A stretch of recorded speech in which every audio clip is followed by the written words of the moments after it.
bills add up for sure. I'm definitely nearing $1 million in debt. Since I'm the only one working, I just pay like the minimum on a month-to-month basis. Keaton is not paying anything off in small increments. I don't know what he's thinking, but there's been no payments made towards the hospital.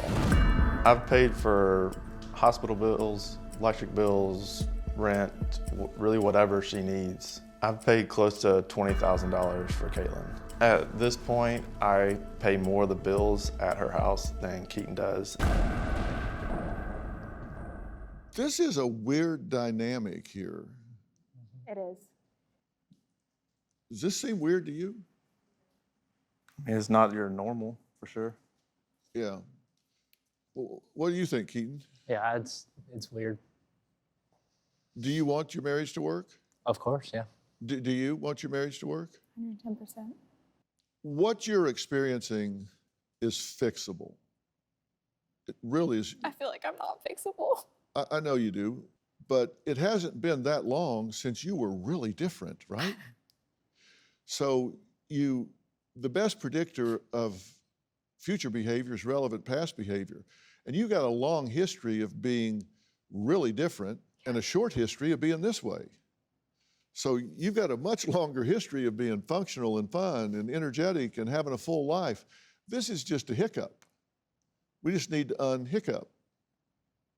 So you've really got a much longer history predicting a really functional history. And you're going to look back on this and go, wow, boy, did I take a tailspin when I lost my mom. So we can unravel this. And there's several things that need to happen here. And one is you need to start treating the right thing.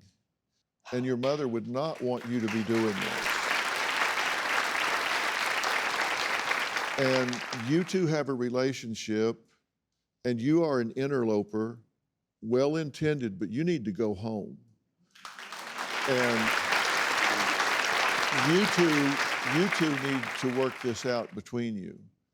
And when I say you're well-intended, I mean that sincerely. I don't think you came into this to mess things up. And I have so much respect for firefighters and EMTs, and thank you for your service, by the way. What you do, people that run into burning buildings, I've never quite understood, but I'm certainly glad you do. And now it's time to run into your building an hour away and sleep in your own bed and not on their couch. You need to take yourself out of this situation, and you two need to renew your relationship. And POTS is not a terminal disease. It's very manageable. There's no cure for it, but it's very manageable. You can control it with a diet and exercise and maybe some medication. But you're young and relatively healthy.